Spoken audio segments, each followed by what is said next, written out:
اللهم صل على سيدنا محمد يا رب صل وسلم دائما ابدا على حبيبي.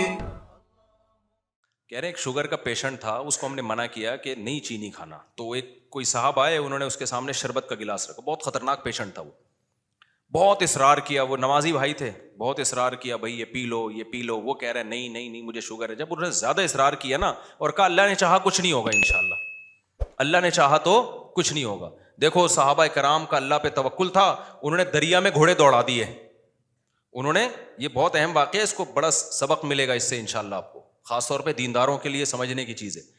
واقعہ ہے نا, ایک علامہ اقبال کا شعر بھی ہے اس پہ کہ دشت و دشت دریا بھی نہ چھوڑے ہم نے, کہ ہم نے تو صرف صحراؤں میں نہیں, ہم نے تو دریاؤں میں بھی کرامت کے طور پر نا گھوڑے دریا میں چلا دیے تھے صحابہ نے.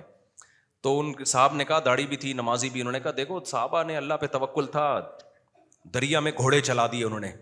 تو سامنے شکر ہے کوئی عقل مند بیٹھا ہوا تھا جس کو وہ کھلا رہے تھے نا پورا چینی کا شربت, اس نے کہا دیکھو اگر وہاں پل ہوتا نا پھر اللہ دریا میں گھوڑے نہیں چاہے, وہ ڈوبنا تھا انہوں نے, وہاں تو پل نہیں تھا اور مجبوری تھی جانا, صحیح ہے نا, پل ہوتا پھر صحابہ دریا میں چلاتے, پھر سوال ہی پیدا نہیں ہوتا کہ دریا میں گھوڑے چلتے.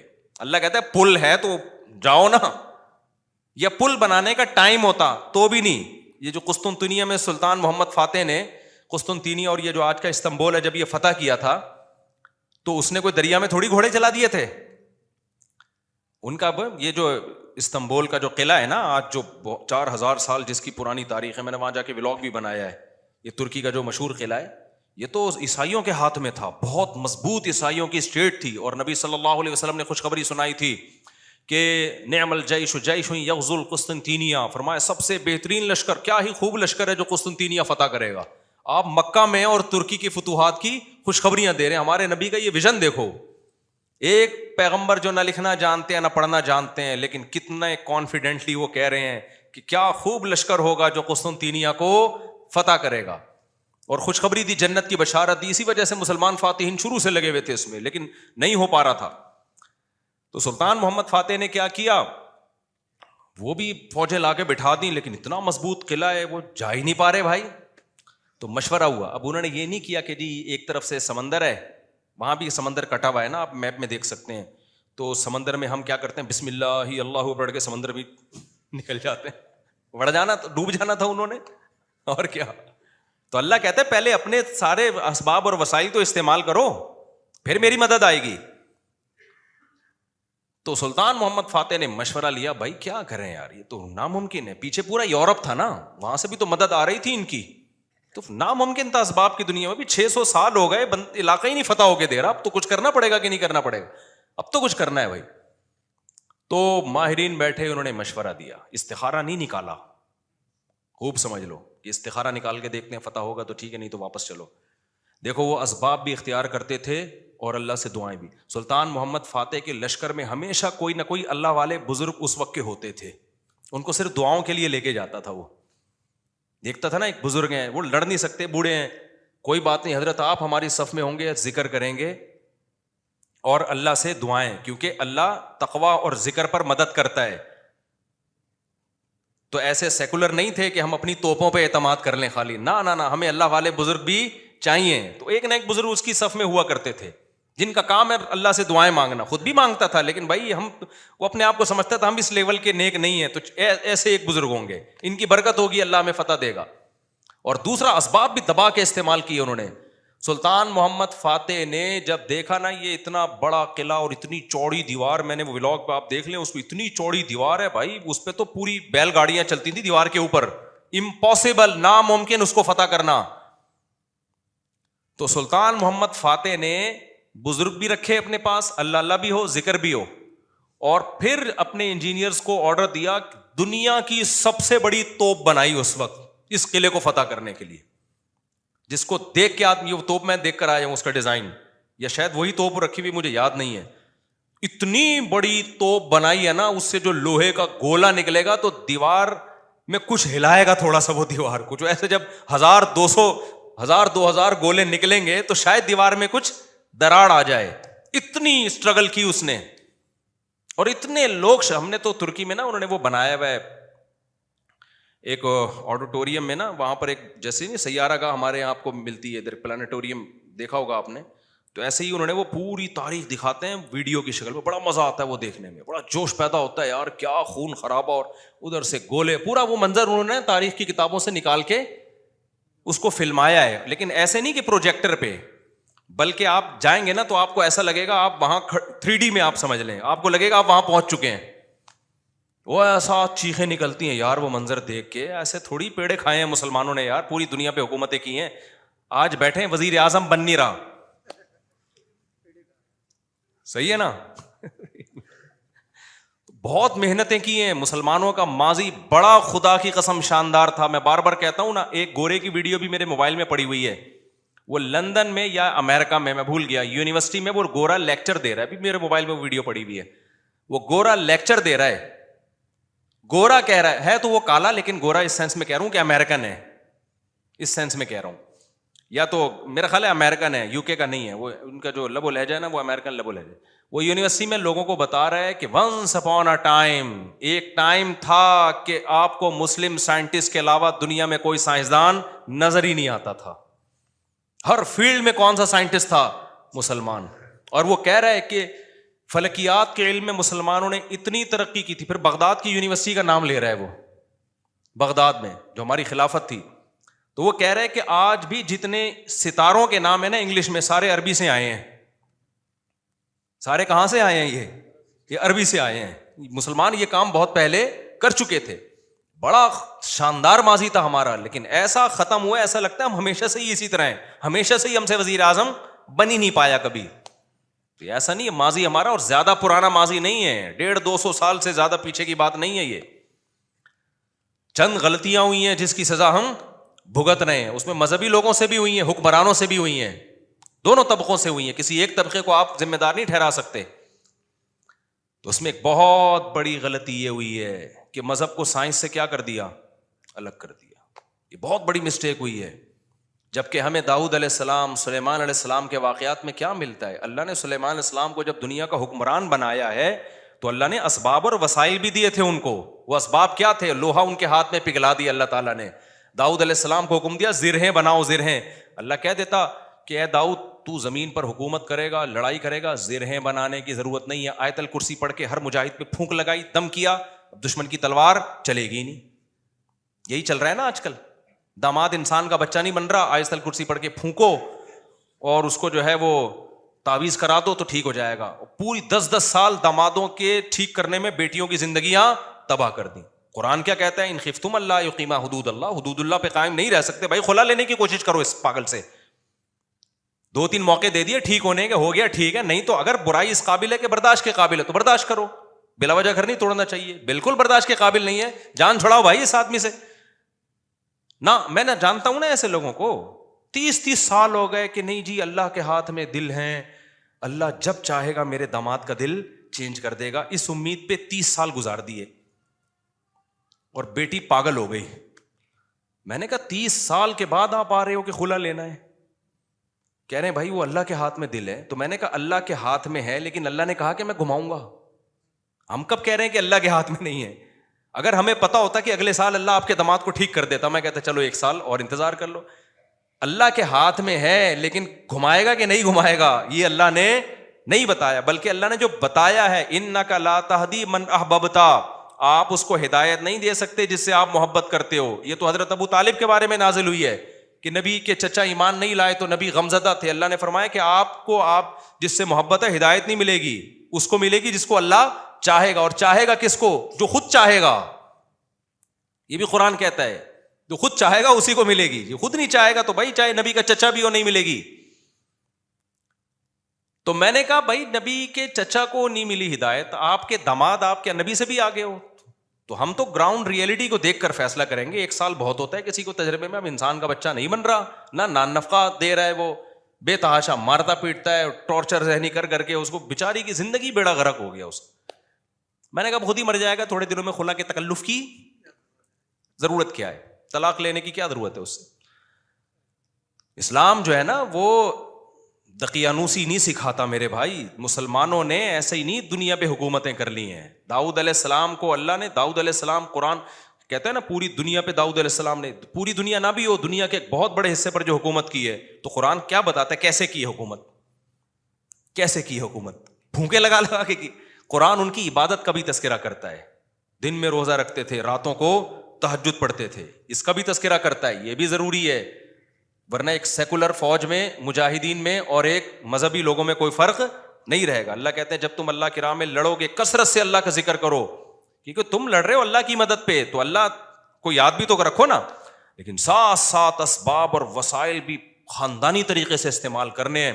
تو اللہ نے داؤد علیہ السلام کو کیا کہا, زرہیں بنائے لوہے کی, اور کیسے کہا, یہ بھی نہیں کہا کہ بنا دیں بس باقی میں خود ہی جوڑ دوں گا. قدر فی السرد, ان کی لڑیاں جوڑنے میں بھی اندازوں سے جوڑیں, کہ کیسے اس اندازے کا مطلب کیا ہے, کیونکہ جب زرہیں بنائی جاتی ہیں نا لوہے کے لباس جو جنگ میں استعمال ہوتے ہیں, تو ظاہر ہے جس فوجی کے لیے, جس مجاہد کے لیے بنوائی جا رہی ہیں, اس کو لیٹنا بھی ہوگا, اس کو بیٹھنا بھی ہوگا, اس کو گھوڑے پہ چھلانگ لگا کے بیٹھنا بھی ہے, تو وہ موویبل ہوں, وہ مڑ سکیں آسانی سے, تو اس کے لیے بہت ٹیکنیکل طریقے سے اس کو ایڈجسٹ کرنا ہے. تو قدر کا مطلب اس کی ایڈجسٹمنٹ بڑی خاندانی ہونی چاہیے. نہیں آئی میرا خیال ہے بات سمجھ میں. یہ بھی نہیں کہا کہ اللہ میاں نے کہ زرہیں بنانے رسی سے جوڑ لینا, یہ ایک تار نہیں ہوتی جو الیکٹریشین کے پاس ہوتی ہے, یہ والی تار سے یوں کرنا. ہمارے یہاں جگاڑو کام ہو رہے ہوتے ہیں کہ نہیں ہو رہے؟ جاپان میں جگاڑو کام نہیں ہوتے. ہمارے ہر کام کیا ہے, کمپیوٹر کو بھی ٹھنڈا کر رہے ہیں پنکھے پہ نا آگے. میں نے نیٹ پہ ایک ویڈیو دیکھی ہے, سسٹم کو ٹھنڈا کرنے کے لیے ایک الگ سے پنکھا چلایا ہوا ہے جو کمپیوٹر کو کم اور آپ کو زیادہ ٹھنڈا کر رہا ہے, منہ پہ ہوا آ رہی ہے ڈائریکٹ اس کی. خیر, تو قدر فی السرد, مینجمنٹ اسلام کا ایک حکم ہے. صفوں کو سیدھا کرنے کا حکم ہے یا نہیں ہے؟ اللہ میاں کہتے ہیں نماز پڑھنے آؤ, تھوڑے بہت آگے پیچھے ہو گئے کوئی مسئلہ نہیں ہے یار, قبول کرنے والا کون ہے؟ اللہ ہے, کر لے گا. نہ اتنی بھائی جب کھڑے ہو سیدھے تو پھر سیدھے ہونے چاہیے, ذرا سا بھی پیٹ آگے نکلا ہوا نہ ہو, سینہ آگے نکلا ہوا نہ ہو. نبی صلی اللہ علیہ وسلم اقامت کے بعد کیسے صفوں کو سیدھا کرتے تھے. مینجمنٹ آج دیندار لوگوں میں ختم, سارے باتیں الٹی ہو رہی ہیں, اللاجیکل باتیں کروا لو. کورونا میں تو دماغ پی گئے تھے لوگ ہمارا. جب کووڈ پہ ہم نے کہا نا ڈاکٹر کہہ رہے فاصلہ رکھو تو رکھ لو فاصلہ, ہر آدمی بھائی توکل کے چکر میں کورونا والا آدمی منہ پہ جا کے چھینک رہا ہے لوگوں کے. یہ کون سا اسلام ہے بھائی؟ خیر, تو وہ اس کی بات بڑی پیاری تھی نا. میں داؤد علیہ السلام کا بتا رہا تھا نا کیسے زرہیں بنائی انہوں نے, اور کتنی پاورفل حکومت, پھر فوج تیار کی ہے. پھر سلیمان علیہ السلام کو آپ دیکھ لو, ان کا تخت تھا, ہیرے جواہرات تھے, اور کیسا تاج تھا ان کا, یہ بھی بھرم کے لیے. تو اس میں ہمیں یہ بھی ملتا ہے کہ اگر بھرم ڈالنے کے لیے آپ کو اچھی ڈریسنگ کرنی پڑے اور خاندانی لائف اسٹائل ہو تاکہ سامنے والے پہ بھرم اچھے پڑیں, تو یہ بھی شریعت کا حکم ہے. جیسے حضرت معاویہ رضی اللہ تعالیٰ عنہ کا بڑا شاہانہ لباس تھا, تو کسی نے حضرت عمر کو شکایت لگائی کہ یہ گورنر بنے اور اتنا بہترین خوبصورت لباس پہن کے چلتے ہیں پھرتے ہیں, یہ تو دنیا سے محبت کی علامت ہے. حضرت عمر تو پھٹے پرانے کپڑے پہنتے تھے, پیون زدہ کپڑے پہنتے تھے. تو حضرت عمر نے خط لکھا, بھائی یہ کیا شکایت ہے؟ حضرت معاویہ نے فرمایا یا رسول اللہ, میں جن لوگوں پہ حکومت کر رہا ہوں, یا امیر المومنین, میں جن لوگوں پہ حکومت کر رہا ہوں نا, ان کی نظر میں, میں مفہوم بیان کر رہا ہوں, ان کی نظر میں لباس کی بڑی ویلیو ہے. یہ مجھے ویلیو نہیں دیں گے اگر میں غریبوں والا لباس پہن کے گھوموں. تو یہ سیاست تھی ان کی, اور یہ حقیقت ہے کہ آپ کا سب سے پہلا امپریشن کس کا پڑتا ہے؟ آپ لباس کا پڑتا ہے. آپ کے لائف اٹھنے بیٹھنے کا اسٹائل کیا ہے آپ کا, وہی آپ کے کپڑے میں 10 قسم کے پیوند لگے ہوئے ہوں, اگلا کہے گا ابے بھائی یہ تو شاید ان کے پاس پیسے ہی نہیں ہے تو ہم سے کیا لڑیں گے یہ, ٹھیک ہے نا. تو لڑائی کے لیے ظاہر حضرت معاویہ کے پاس جب دشمن کے وفود آیا کرتے تھے تو ان کی ڈریسنگ دیکھ کے ان کو اندازہ ہو جاتا تھا بھائی یہ چھوٹے لوگ نہیں ہیں. سوال پیدا ہوا پھر حضرت عمر نے ایسا کیوں کیا؟ بھائی وہ ان کو ویسے ہی اتنا اللہ نے روب دیا تھا کہ وہ ان کپڑوں میں ہی بہت روب تھا ان کا. اور ہمارے نبی صلی اللہ علیہ وسلم کے جو پیون زدہ کپڑے تھے, تو حدیث میں تو آتا ہے نبی کے چہرے پہ اللہ نے اتنا روب ڈال دیا تھا کہ 1 مہینے کی مسافت سے دشمن کانپنے لگتا تھا. کہ نارملی حکم جو شریعت نے دیا ہے بھائی, آپ کی ڈریسنگ, آپ کا لباس سارا کیا ہونا چاہیے؟ سوٹیبل ہونا چاہیے. کوئی چیز ایسی نہیں ہونی چاہیے جو سوسائٹی آپ کو کوئی گرا ہوا آدمی سمجھنا شروع کر دے. سمجھ میں آ رہی ہے بات کہ نہیں آ رہی ہے؟ نہیں آتی, لیکن جب رشتہ لینے جاتے ہو تو پھر آتی ہے. پھر نہا دھو کے ڈیٹول سے نا 3 پیس سوٹ پہن کے جائیں گے, پھر مجال ہے کوئی پیون زدہ کپڑے پہن کے چلا جائے. تو سادگی ہے تو پھر جانا چڈی بنیان دھوتی بنیان میں جا بھائی تو وہاں پہ. کیونکہ ہر وقت نا لوگ علماء کو یہ دیکھو سادہ ہونے چاہیے, ان کی پگڑی دیکھو, ان کے کپڑے دیکھو, اور ہمارے تو کوئی ہیں بھی نہیں. تو خیر, تو وہ میں جلدی سے وہ بتا دوں نا, وہ جو شربت کا گلاس رکھا نا, تو وہ ڈاکٹر صاحب مجھے واقعہ سنا رہے تھے, آج ہی کی بات ہے, شوگر کے بڑے اسپیشلسٹ آئے ہوئے تھے, گپ شپ تھی ان کے سے. تو وہ کہنے لگے کہ اس نے کہا کہ دیکھیں جو صحابہ نے دریا میں گھوڑے دوڑائے تھے نا, پل نہیں تھا وہاں پہ. اگر پل ہوتا تو وہ دریا میں گھوڑے نہیں دوڑا, اور اگر پل بنانے کا ٹائم ہوتا پھر بھی نہیں دوڑا. پھر یہ میں اپنی طرف سے ایک اضافہ کر رہا ہوں, پل بنانے کا ٹائم ہوتا, اسباب و وسائل ہوتے, پھر بھی نہیں جاتے, اور واپس جا کے دوبارہ آنے کا ٹائم ہوتا پھر بھی دریا میں گھوڑے نہیں ڈالتے. وہ ایک مجبوری تھی کہ اس کے علاوہ کوئی آپشن تھا نہیں. تو سلطان محمد فاتح نے بھی یہی کیا ہے. اس نے کیا کیا کہ بزرگ بھی رکھے ہوئے, اللہ سے دعائیں مانگے, اور پھر اسباب اور وسائل اختیار کیے. بھائی یہاں پانی ہے تو پانی کو کراس کرنا ہمارے لیے, سوری پیچھے سمندر ہے, بیچ میں خشکی ہے, پانی نہیں تھا, خشکی سے ہٹ کے آگے پانی ہے. تو اب آگے ہم گھوڑوں پہ جائیں گے اگر, تو گھوڑا پانی میں نہیں جا سکتا. تو انہوں نے یہ نہیں کہا صحابہ کرام نے پانی میں گھوڑے دوڑا لیے تھے تو ہم بھی خشکی تک جائیں گے, اور قسطنطنیہ میں بیک سائڈ سے حملہ کرنے کے لیے نا, باقی بسم اللہ ہی توکلت علی اللہ پھونکوں والی سرکار ہوتی تو مسئلہ ہی حل ہو گیا تھا یار. یہ تو پہلے ذہن میں آ جاتا نا, میرے بہت لیٹ آیا دماغ میں. ایک شف سرکار حضرت وہ سلطان محمد فاتح اپنے پاس رکھتا شف, اور پورا قسطنطنیہ ہی بڑھ جاتا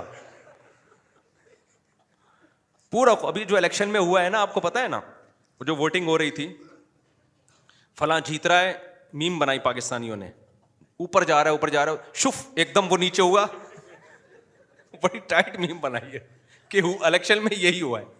بندہ کون جیت رہا ہے, ایک دم شف کر کے شف, فوراً نیچے. ایسے ہی رپورٹیں چینج ہو رہی تھی نا الیکشن کی, جو لوگ ٹی وی کے آگے یا خبروں میں بیٹھے ہوئے تھے. تو پاکستان میں ایک سرکار ہے جس کو سچی مچی کی شف سرکار ہے, وہ تو عز منتشا وہ تو ذل منتشا. تو اس لیے جو سیاست دانوں میں جو سمجھدار لوگ ہیں نا, وہ اس جو پاکستان کی جو اصل شف سرکار ہے نا, اس سے بنا کے رکھتے ہیں. ٹھیک ہے کہ ہم بے شک ایک ووٹ بھی نہ ملا, جب انہوں نے کہا شف, فوراً ہم کہاں چلے جائیں گے اوپر. تو اچھا خیر, سمجھ گئے نا کون سی سرکار ہے. ایک تو یہ سرکار ہے, جو ایک اور سرکار ہے جو اصل شف سرکار ہے, وہ بڑی پاورفل سرکار ہے, وہ اس کا شف اصل شف ہے, اس کو ہم مانتے ہیں کہ یار وہ جب شف کرے نا, وہ یہ تو ڈرامہ کر رہے ہیں نا, ڈرامہ کر رہی. تو سلطان محمد فاتح نے کیا کیا, مشورہ کیا, بھائی کیا کریں. مشورہ یہی طے ہوا کہ یار کچھ نہ کچھ تو کرنا پڑے گا. تو ایک ماہر نے مشورہ دیا کہ دیکھو ہم جو ہمارے بحری جہاز ہیں, کشتیاں بہت بڑی بڑی تھیں, جہاز نمائی تھیں وہ, تو ہم ان کو جب تک خشکی پہ چلا کے آگے پانی تک نہیں پہنچائیں گے نا, تو ہم یہ قلعہ کبھی بھی فتح, مزید 600 سال لگ جائیں گے, ہمیں ناممکن ہے. ہمارے پاس اب ایک ہی آپشن ہے, جانیں ضائع ہو رہی ہیں, روز تیر اندازی ہو رہی ہے, لوگ ڈیلی بیسس پہ شہید ہو رہے ہیں, اور پہلے بھی کئی حملے ناکام ہو چکے ہیں, تو اب یہ رسک لینا پڑے گا, آر یا پار. اب یہ بہت مشکل کام تھا. کیوں؟ رات میں لوگ سو رہے ہیں, راتوں رات آپ نے یہ کرنا ہے. اب خشکی پہ کیسے چلائیں بھائی پانی, یعنی اس جہازوں کو؟ تو اس کا طریقہ یہ ہے کہ جتنے جانور ہیں نا, اونٹ, گائے, دمبے, سب ذبح کر دو, اور سب کی چربی کو پگھلا کے زمین پہ ڈال دو. اور یہ صبح صادق سے پہلے پہلے کام کیا ہو جانا چاہیے, ختم. اور اس کے بعد یہ کشتیاں رکھ کے نا, لکڑیاں رکھ کے ان کو دھکے دیں گے, کیونکہ ورنہ کون لے جا سکتا ہے, کیونکہ اگر دھکے دے دے کے تو ناممکن ہے نا خشکی پہ آپ کسی ایک چھوٹی سی لانچ کو دھکا دینے کی کوشش کرو, کوئی بھی نہیں دے سکتا. تو ہوگا یہ, اور دیں گے بھی اتنا ٹائم لگ جائے گا کہ دشمن تو دیکھ لے گا بھائی یہ لوگ تو یہاں سے آئے, تو راتوں رات یہ کام کرنا ہے. کتنا بڑا یہ گوروں نے ہسٹری میں لکھا ہے کہ ایسا کام کیا ہے جس کا تصور نہیں تھا. اتنی محنت خرچ ہوئی ہے اس کے اوپر. کیا موٹی موٹی توند اور موٹے موٹے پیٹ ہوتے اگر اس وقت مسلمانوں کے, اور صبح و شام بریانی اور قورمے کے ڈھکن کھل رہے ہوتے اور تیجے کے نام پہ 40ویں کے نام پہ شب برات کے نام پہ یہ سب چیزیں کھا رہے ہوتے تو یہ کر لیتے؟ بولتے کیوں نہیں؟ میں بار بار کہتا ہوں کسی بڑے پیٹ والے کا مذاق اڑانا مقصد نہیں ہے. کچھ لوگوں کا نیچرلی پیٹ بڑا ہوا ہوتا ہے, وہ تو قدرت کی طرف سے, وہ صحابہ میں بھی تھا, بڑے بڑے بزرگوں میں تھا. لیکن یہ جو کھا کھا کے توندے نکل رہی ہیں نا, زیادہ کھا کھا کے, یہ بہت برا عمل ہے. نبی صلی اللہ علیہ وسلم کی بخاری کی حدیث ہے, اس امت میں سب سے پہلی جو برائی آئے گی نا, جھوٹ اور بڑے پیٹ, موٹاپا. یہ حدیث ہے صحیح. تو قدرتی طور پر کسی کا پیٹ بڑا ہے تو ایک الگ بات ہے. تو اب انہوں نے کیا کیا, فوراً وہ ساری جانوروں کو رات کو, بھائی اب یہ اس کے علاوہ کوئی آپشن ہمارے پاس نہیں. پھر اللہ سے دعائیں بھی مانگ رہے ہیں, دعائیں بھی مانگ رہے ہیں کہ اللہ ہمارے بس میں جو تھا ہم نے کر دیا. تو وہ پگھلا کے پورا فرش بنایا راتوں رات.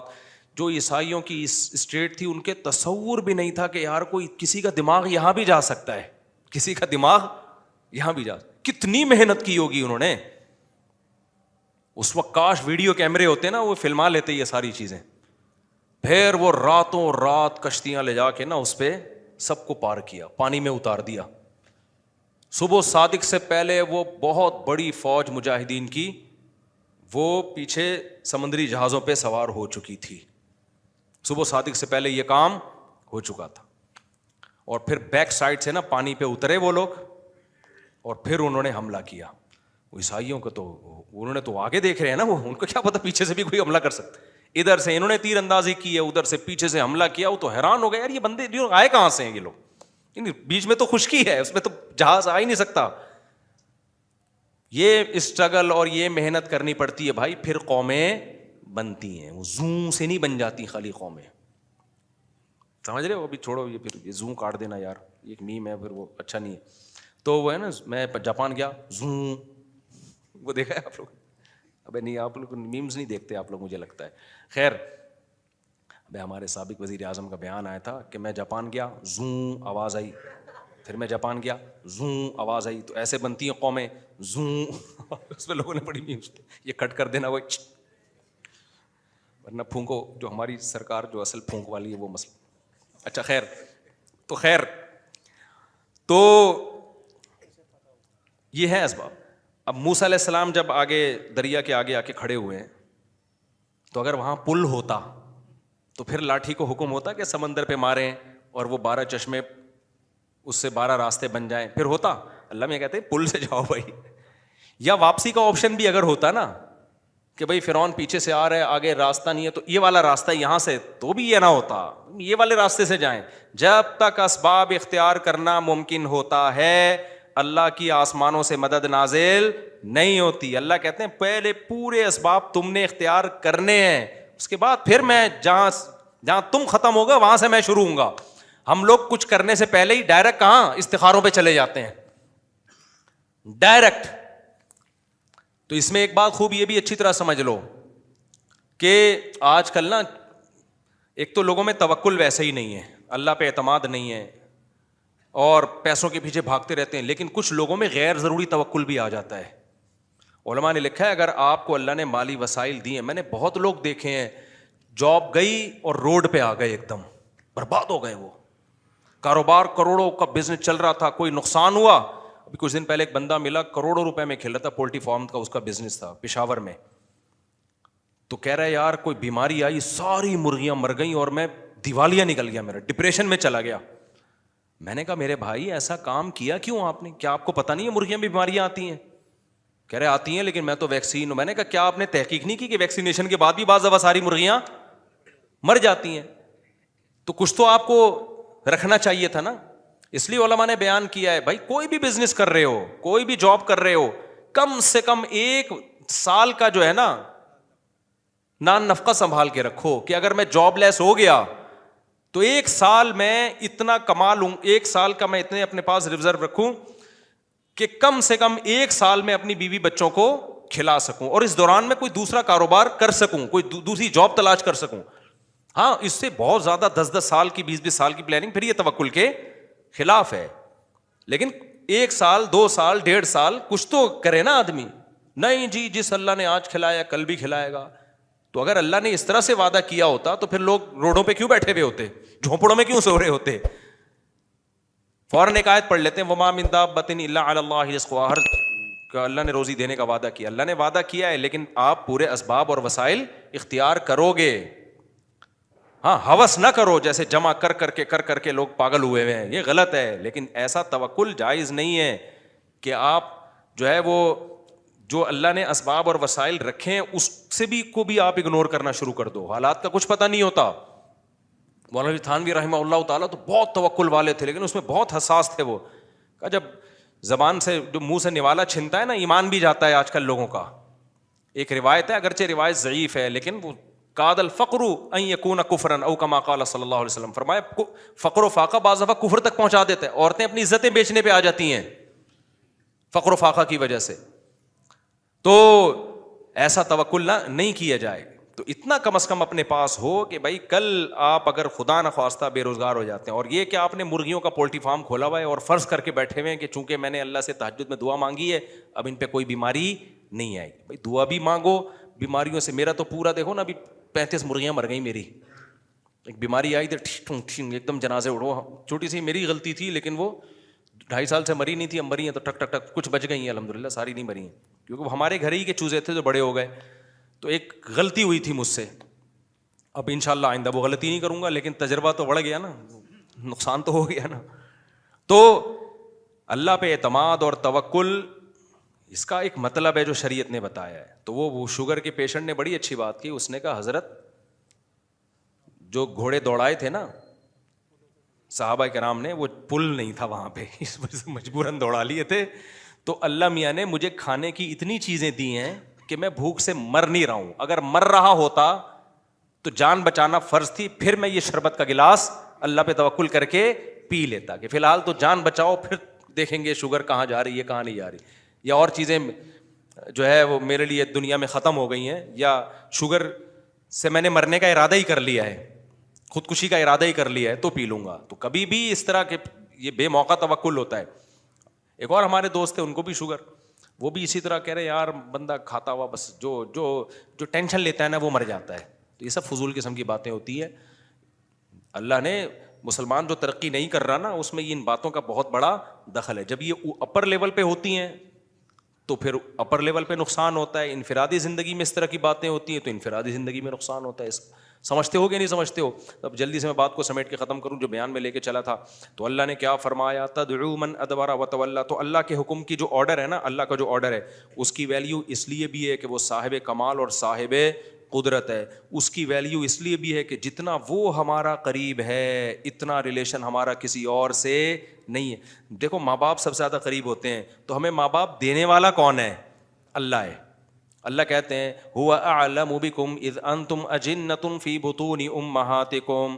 تم جب اپنی ماں کی پیٹ میں جنین تھے، جنین کہتے ہیں چھپے ہوئے، جب تمہارے ماں باپ بھی تم کو نہیں جانتے تھے، وہ اس وقت سے تمہیں جانتا ہے، اس وقت سے تمہیں جانتا ہے. تو اللہ سے زیادہ انسان کا ریلیشن کسی کے ساتھ نہیں ہے. تیسری چیز اللہ کہتے ہیں جتنے میرے احسانات ہیں، تیسری چیز احسان ہوتا ہے نا جس کی وجہ ہم کسی کے آرڈر کو مانتے ہیں. میرے احسانات جتنے زیادہ ہیں اتنے تو یعنی اللہ کہتے ہیں میرے احسانات کو نا تم قلم سے لکھنا شروع کرو، پوری دنیا کے درخت قلم بن کے گھس کے ختم ہو جائیں گے اور سمندروں کی سیاہی ان قلموں میں استعمال ہو کے ختم ہو جائے گی. اور وَإِن تَعُدُّوا نِعْمَةَ اللَّهِ لَا تُحْصُوهَا. اللہ کی نعمتوں کو لکھنے بیٹھو گے قلم گھس کے ختم اور سمندر کی سیاہی ختم، اللہ کی نعمتیں ختم نہیں ہوں گی. اور ایک ایک نعمت اتنی پاورفل ہے نا، کروڑوں خربوں میں بھی وہ سستی ہے. ایک آنکھ کی نعمت دیکھ لو، آپ کے پاس 1 کروڑ روپے ہو، خون پسینے کی کمائی ہو، ایک بندہ کہ کروڑ دے یا آنکھیں دے، کیا دو گے آپ؟ آپ کروڑ روپے ڈاکوؤں کو دے رہے ہوتے ہیں نا جان بچانے کے لیے. ڈاکوؤں کو دے نہیں رہے ہوتے صبح شام کے جان بچے یار. آنکھوں کی نعمت ہے، سننے کی نعمت ہے، چکھنے کی نعمت ہے، ہر نعمت اتنی قیمتی نعمتیں، ایک ایک نعمت جو اللہ نے انسان کو اس کی باڈی میں جو نعمتیں لگا دی ہیں اتنی قیمتی نعمتیں ہیں. تو یہ اللہ کے احسانات ہیں.